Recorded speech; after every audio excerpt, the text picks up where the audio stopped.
Hey everyone, you may know me from my YouTube shorts, but now I'm trying to add in some more detailed watercolor tutorials. I'm so happy you're here. Today I'm going to show you how to paint this beautiful meadow landscape.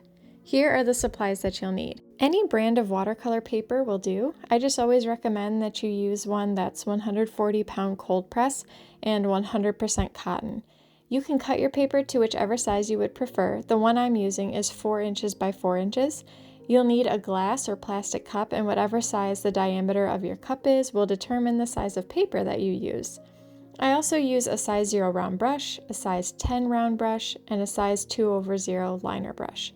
You'll also need white gouache, but if you don't have that, you could use masking fluid instead. If you're going the masking fluid route, you'll want to trace the rim of your glass on your paper first and paint on your masking fluid along the bottom wherever you would like there to be flowers. Then let that dry completely before moving on to this next step. Start by grabbing your glass and dabbing ultramarine along the top of the rim. This is going to be your sky. It's okay if there are some gaps, don't worry about how much paint gets on it. Then grab some cerulean and put it down below the ultramarine on either side of the rim. Next it's time for green. I started with hooker's green mixed with indigo and put that on the bottom of the rim of the glass and then added a lighter shade of green where the grass is going to meet the sky. The lighter green is hooker's green mixed with cadmium yellow. Sap green would also work really well here. You can use any shades of blue or green that you prefer for your sky and your grass. The colors I used are just suggestions. Once your glass rim is covered with paint, flip it over, center it over your paper, and press it down firmly. Then lift it straight up off the paper. It should leave a rough outline of the circle with your colors. The circle does not have to be perfectly filled in, just like mine is not. This is more of just a guide to get us started. Here I took my size 10 round brush and loaded it up with clean water, and I'm just dabbing it along the edge of the circle to pull the paint in and start filling in that circle. A size 12 or even a size 8 brush would also work here. You just want a decent size because we're going to be filling in the background and using water and removing the paint around really quickly. We don't want it to dry. Using too small of a brush will take you much longer to fill the circle in, and you could end up having your paint dry too quickly on you.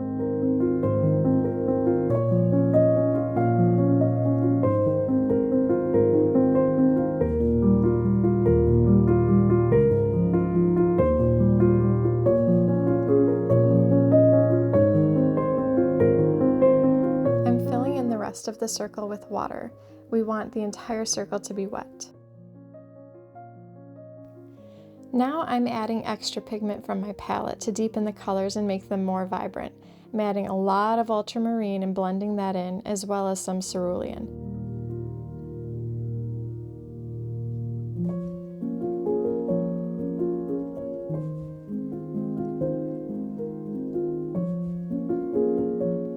For the grass, I threw in some hooker's green mixed with Alizarin Crimson for a nice rich green, and then I added in more of that hooker's green mixed with indigo that we used earlier, along with more hooker's green mixed with cadmium yellow or sap green.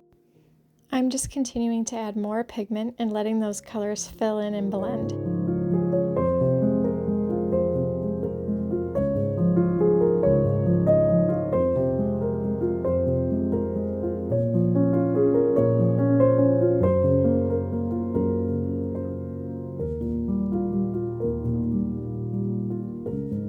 If you find that you have too much water pooling up on your paper, just take a paper towel and blot like I am here to absorb some of that water, because it will not look nice when it dries. And if you blot up too much pigment with it, just dab some more in with your brush after you've absorbed the puddle of water.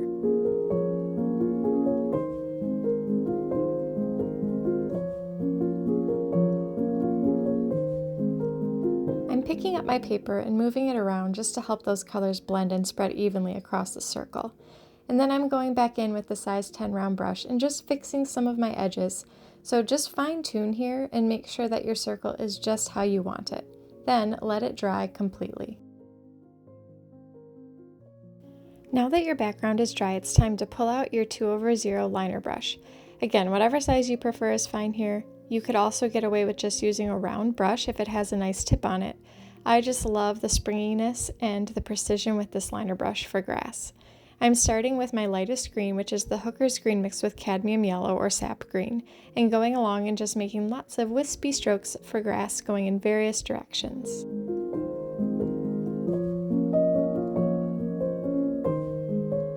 The closer we get to the front, the darker the colors will become. So now I'm dipping my brush in Hooker's Green mixed with Alizarin Crimson and adding in more blades of grass.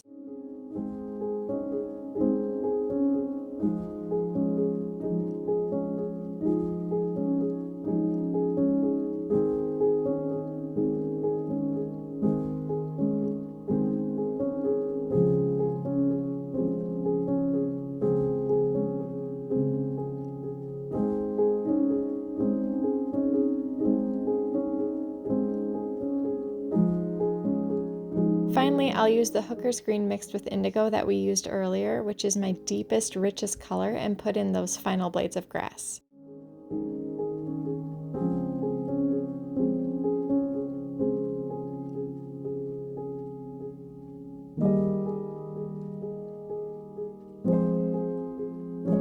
Then let your grass dry completely. Now it's time for white gouache, or to remove the masking fluid if you opted for that instead.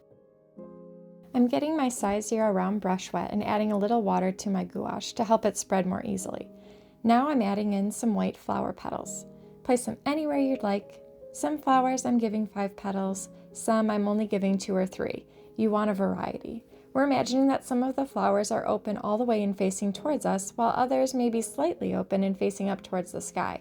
So we'll only see the centers of some of them, whereas others won't have centers at all.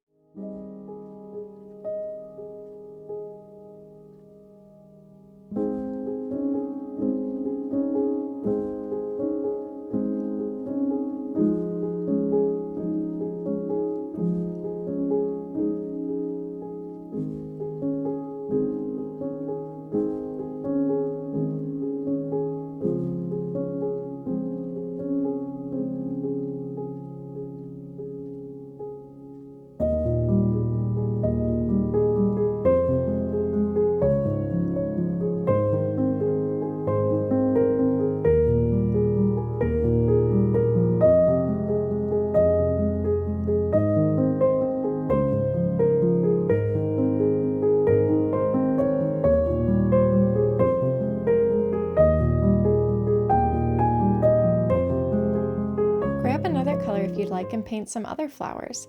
I chose cadmium yellow, but you could choose any color you like. Since the cadmium yellow is not gouache, it will not show up as brightly as the white because watercolor is transparent and gouache is opaque. So some of that green is going to show through. I'm just laying out this first layer of yellow to see where my flowers are going to go.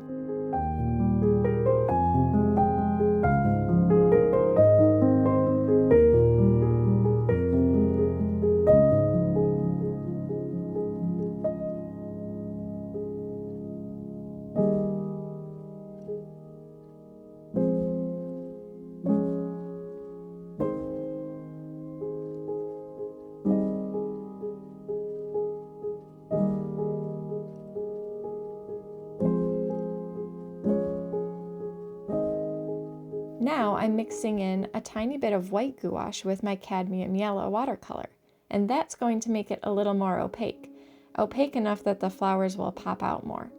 You can mix any watercolor paint with white gouache for this effect. I'm dabbing on the yellow mixed with white gouache on top of the yellow flowers. You can see that they stand out a lot more now.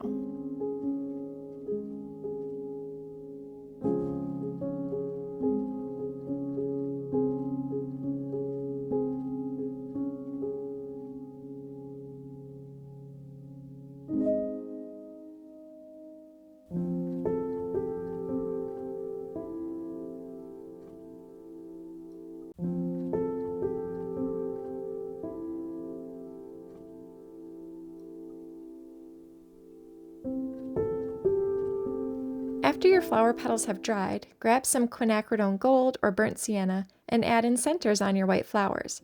Remember, only the flowers with 4 or 5 petals will have the centers, whereas the ones that are facing upwards with only 2 or 3 petals won't have centers at all. Do the same thing for your yellow flowers.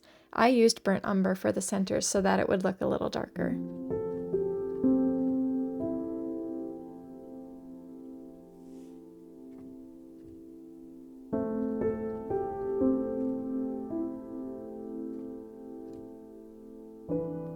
I apologize for my camera going in and out of focus here. It stops soon, I promise. We want to make sure none of our flowers look like they're just floating. So here I've got my liner brush again, dipped in some green, and adding stems for the flowers to ground them a little bit.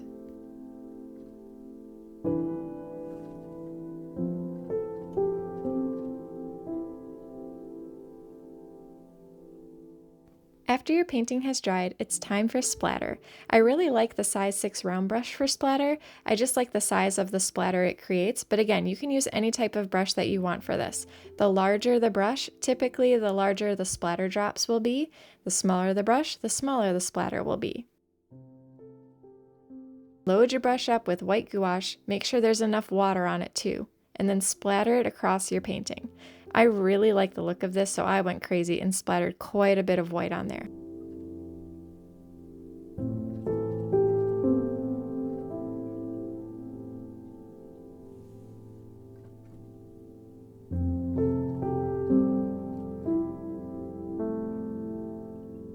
Next, I grabbed my cadmium yellow, or whatever color you chose for your second flower, splatter it all across the painting as well.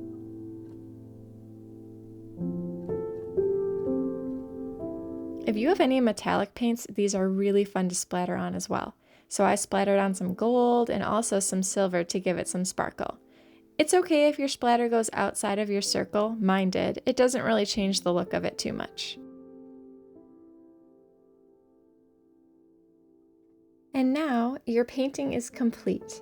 Thank you so much for joining me for this watercolor landscape tutorial. I'm hoping to do more watercolor tutorials soon. See you in the next one.